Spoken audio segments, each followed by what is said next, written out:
Bonjour les 5e A. Alors ce matin, on reprend le deuxième texte de la chanson de Roland, donc à la page 180. Et vous allez d'abord travailler quelques questions de compréhension, et puis ensuite on reprendra la correction ensemble et le cours pour bien expliquer tout ça. Donc ce qu'on va voir aujourd'hui, c'est la façon dont les auteurs, notamment les auteurs médiévaux, mais pas seulement, mettent en valeur leur héros. Quels sont les procédés qu'ils utilisent pour pouvoir valoriser le héros.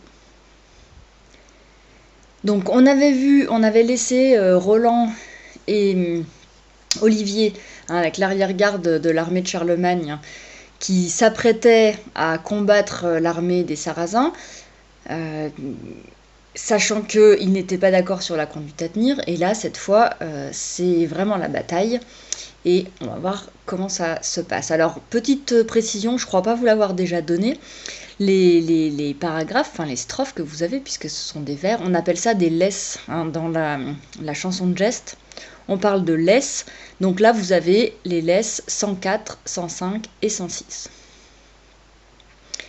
La bataille fait rage et devient générale. Le comte Roland ne fuit pas le danger. Il frappe de l'épieu tant que résiste la hampe. Après 15 coups, il l'a brisée et détruite. Donc la hampe, c'est le manche de l'épieu. L'épieu, c'est une arme un peu comme une lance, sauf qu'on ne la lance pas, justement. Donc on s'en sert pour frapper. Et donc ce que vous dit l'auteur ici, c'est qu'il va frapper avec cet épieu jusqu'à ce qu'il casse. Une fois qu'il casse, donc, il dégaine Durandal, sa bonne épée. Il éperonne son cheval et va frapper Chernuble, donc un sarrasin, un ennemi. Il lui brise le casque où brillent des escarboucles. Il lui tranche la tête et la chevelure lui tranche les yeux et le visage, et la cuirasse blanche aux fines mailles et tout le corps jusqu'à l'enfourchure.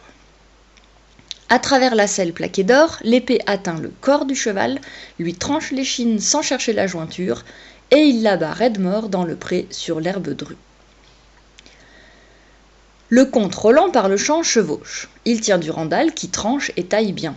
Des Sarrasins il fait un affreux carnage. Ah, si vous l'aviez vu jeter les morts l'un sur l'autre, le sang clair répandu sur la place.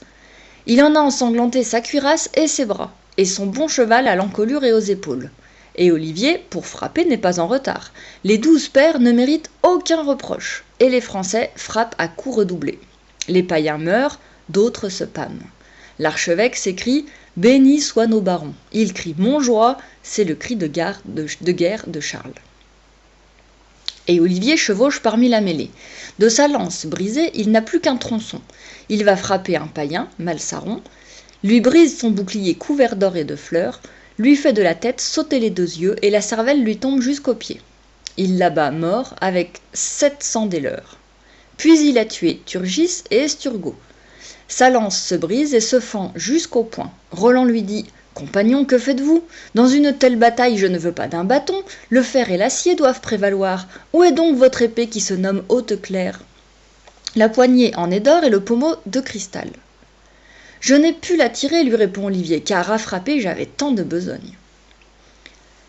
Donc voilà cet extrait-là, où on est vraiment au cœur de la bataille. Alors on voit que le goût pour la violence du Moyen-Âge, alors on pourrait le dire un peu familièrement, mais c'est quand même un peu gore ce qui se passe alors c'est assez réaliste aussi par rapport à une scène de combat.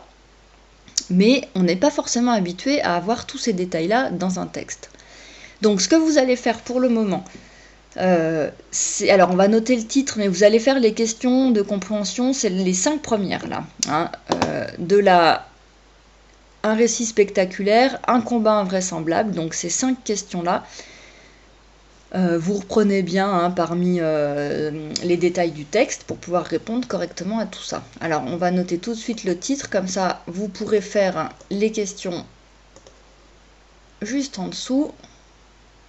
Voilà. Donc séance 4, vous pouvez la mettre à la suite de la précédente, puisqu'on est toujours dans la chanson de Roland. La bataille de Roncevaux, donc page 180-181 de votre manuel, question de préparation. Et vous faites donc les 5 premières. Vous pouvez les faire au crayon de papier à la suite. Et maintenant qu'elles sont faites, on reprend ensemble, donc vous avez mis pause pour prendre le temps de le faire correctement, et on reprend ensemble la correction. Donc, dans cette correction, vous pouvez compléter ce que vous avez noté, mais simplement tout ce qui va être en rouge là dans la correction, vous le marquez vraiment dans le cours. Enfin, la suite, ça fait partie du cours. Alors, dans la première question, je vais reprendre mon manuel en même temps pour ne pas changer systématiquement de page à l'écran. Donc, première question, à quel temps ce récit est-il écrit? Quelle est ici la valeur de ce temps? Alors, globalement, vous l'avez vu, alors je vais quand même le reprendre pour vous le montrer, vous avez essentiellement du présent de l'indicatif. La bataille fait rage, devient générale, le contrôlant ne fuit pas le danger, il frappe, etc. On va aller plus loin pour vérifier que ce ne soit pas que le début, mais le contrôlant chevauche, il tient du randal qui tranche et taille bien, Olivier chevauche, il lui brise son bouclier, il lui fait de la tête sauter les 2 yeux, etc. Vous avez du présent tout le long. Et c'est justement un emploi particulier. On vous interroge sur la valeur de ce temps. C'est assez particulier et ça, vous ne l'avez pas forcément déjà vu, donc on va le réexpliquer. Donc ce récit est bien au présent de l'indicatif. Vous prenez des exemples pour justifier votre réponse. L'histoire se déroule pourtant dans le passé. Mais c'est un emploi particulier du présent, on appelle ça un présent de narration. C'est donc un présent qui est utilisé au milieu d'un texte au passé, pour valoriser ce qui est en train de se passer et puis pour donner l'impression au lecteur qu'il assiste en direct à la scène qu'on est en train de raconter. Alors c'est très utilisé dans les textes épiques et notamment pour les scènes de combat. Vous l'avez peut-être vu déjà l'année dernière, quand vous avez travaillé justement sur des épopées, ça va permettre justement d'actualiser en quelque sorte ce qu'on est en train de raconter. Ça le rend plus vivant. Ça va distinguer cette scène-là du reste du récit. Donc on appelle ça un présent de narration. L'auteur s'en sert pour rendre l'action plus présente, comme si elle se déroulait sous nos yeux. Cela intensifie le récit et est souvent utilisé dans les combats épiques. Donc ça, vous le reprécisez. Si vous aviez répondu juste, c'est pas utile de renoter ça, mais par contre, ce qui est en rouge, vous le notez, vous le mettez bien en rouge. Deuxième question, au vers 19, à qui s'adresse le narrateur? Quel effet cette phrase produit-elle? Donc vers 19, c'est « Ah, si vous l'aviez vu, jetez les morts l'un sur l'autre, le sang clair répandu sur la place ».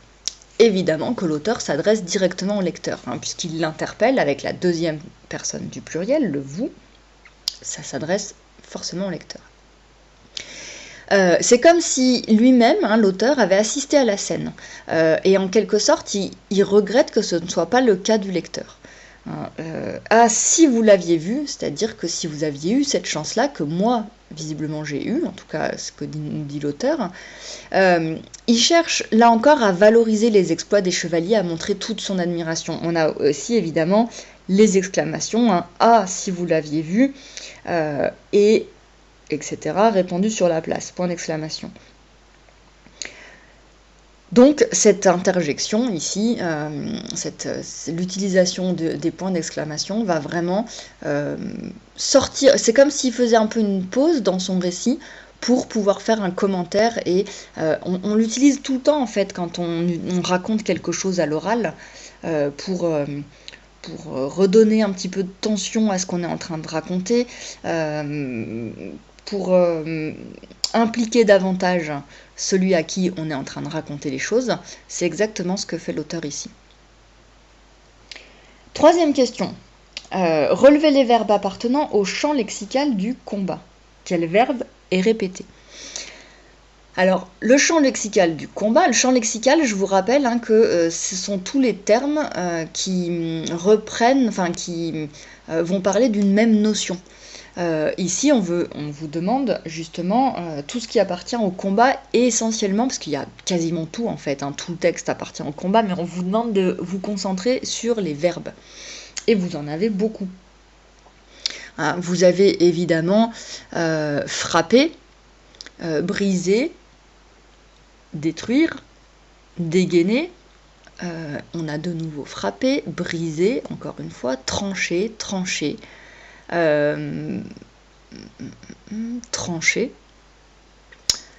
l'abattre, chevaucher, trancher.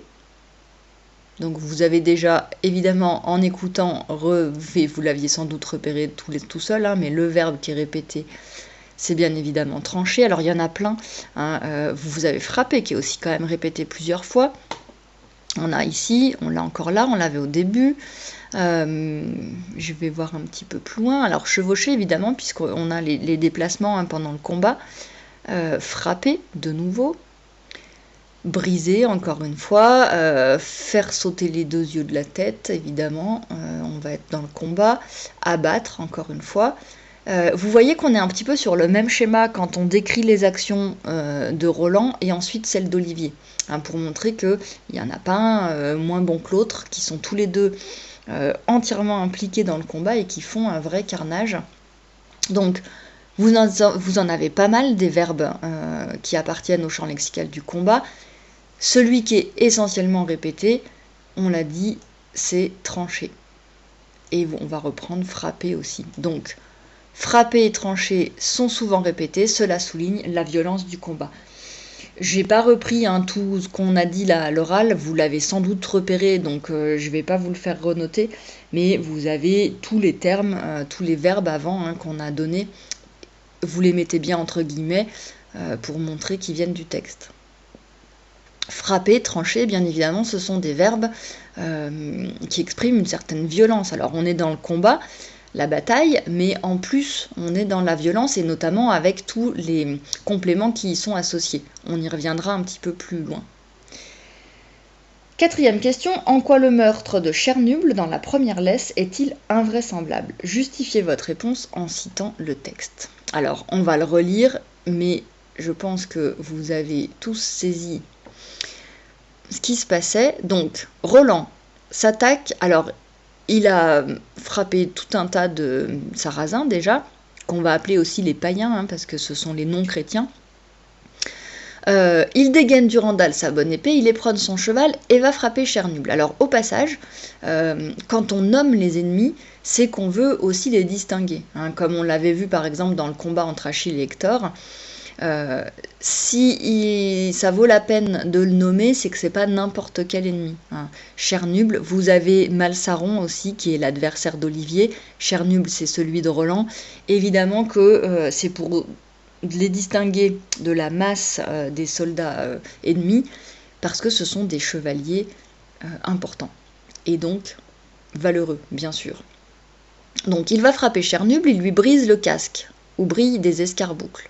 Alors, petite précision avec ici une subordonnée relative, pour justement distinguer que si son casque est orné de pierres précieuses, c'est ce qu'on avait pressenti, c'est pas n'importe quel soldat. Donc déjà, il lui brise le casque, ce qui en soi n'est déjà pas commun. Mais bien évidemment, ça va carrément pas s'arrêter là. Il lui tranche la tête et la chevelure.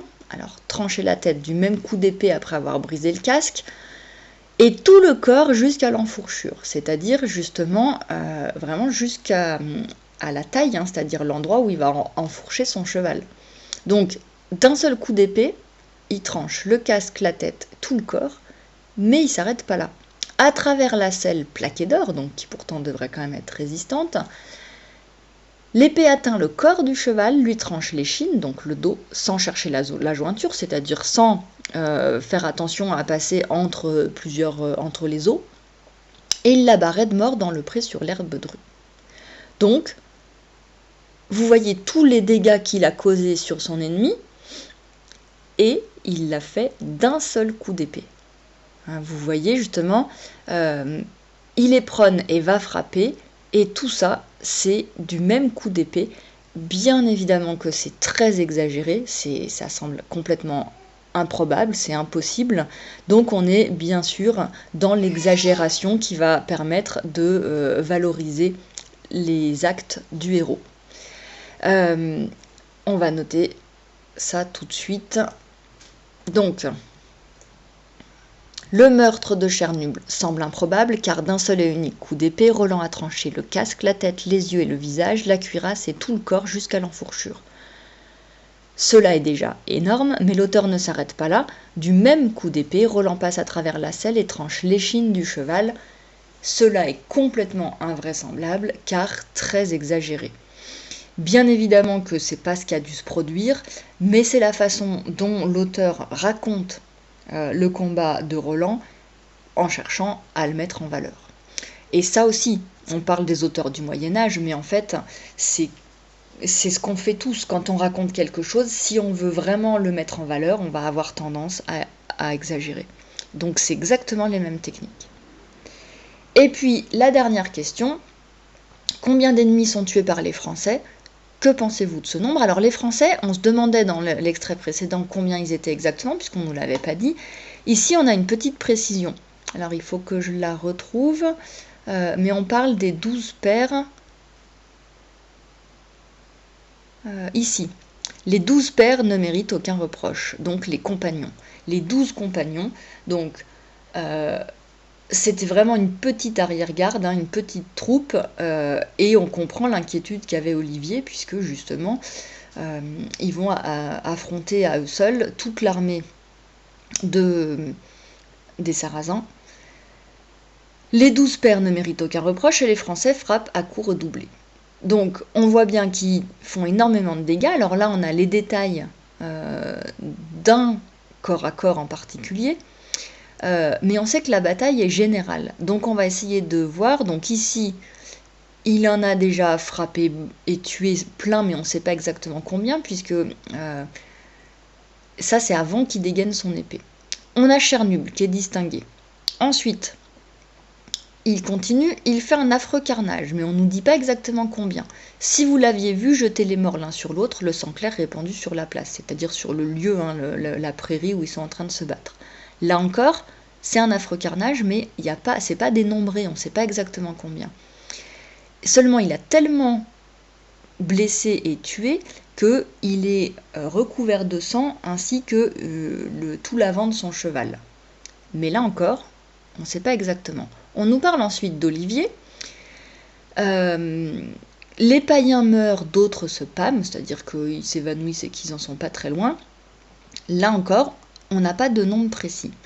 Olivier, lui, va s'attaquer à Malsaron, un autre chevalier distingué parmi les ennemis. Même chose, là aussi on est dans les détails très crus et violents. Et c'est là qu'on va avoir un chiffre. Il l'abat mort avec 700 des leurs. Puis il a tué Turgis et Esturgot. Donc on a au moins 700 Sarrasins tués, on a des noms un peu plus précis, et puis on sait qu'il y en a sans doute un peu plus, puisque là on n'a pas tous les détails. Là encore, qu'est-ce que vous pensez de ce chiffre, de ce nombre, pardon? C'est complètement invraisemblable. Comment est-ce qu'à 12, ils ont pu tuer plus de 700 ennemis? Si on imagine un petit peu comment la bataille peut se dérouler, c'est complètement improbable. Donc bien sûr que là encore, on est dans l'exagération et qu'on cherche à mettre en valeur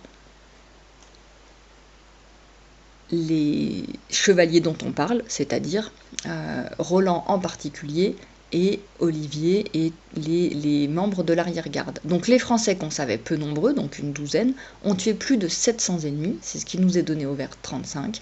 Une fois encore, cela est très exagéré. Donc là, vous avez la réponse aux questions. Et maintenant, on va noter le cours qui va avec.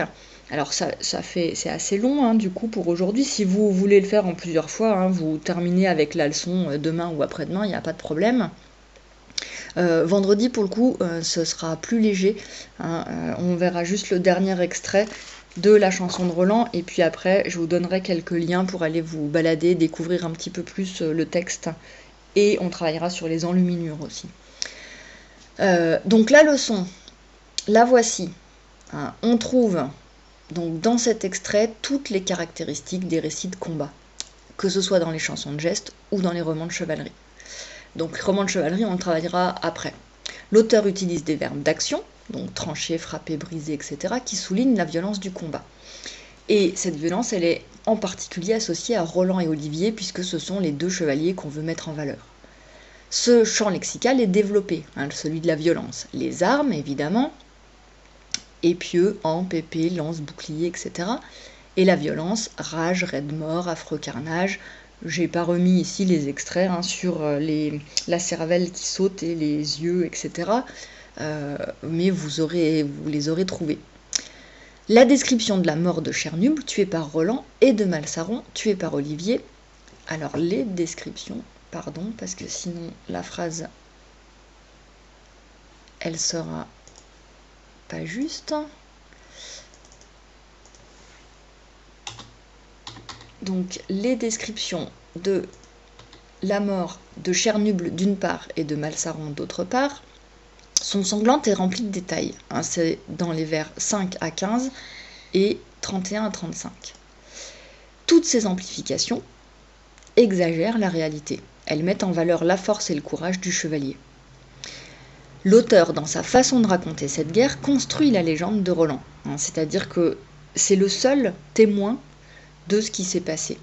Ou en tout cas, c'est lui qui va répandre cette histoire de l'affrontement entre l'arrière-garde de Charlemagne et les Sarrasins. Cette fameuse guerre qui va, enfin cette bataille, parce que c'est la fin de la guerre, hein, mais la bataille qui va avoir lieu à Roncevaux. Et d'ailleurs, il y a encore à Roncevaux, il y a des traces hein, de cette bataille, qui est quand même une bataille historique, même si la façon dont on la raconte devient une légende. Mais vous avez une statue en hommage à Roland, et je ne vais pas en dire plus, puisqu'on en parlera dans le dernier extrait.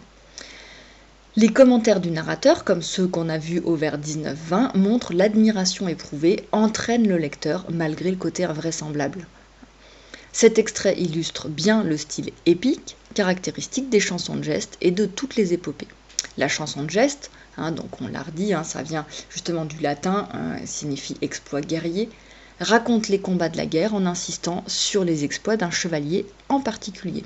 Ici, Roland, c'est la chanson de Roland. Donc, vous prenez le temps de noter tout ça, et on se retrouve en fin de semaine pour le dernier cours avant les vacances sur la fin de la chanson de Roland. D'ici là, passez une bonne semaine. Bonne journée, au revoir.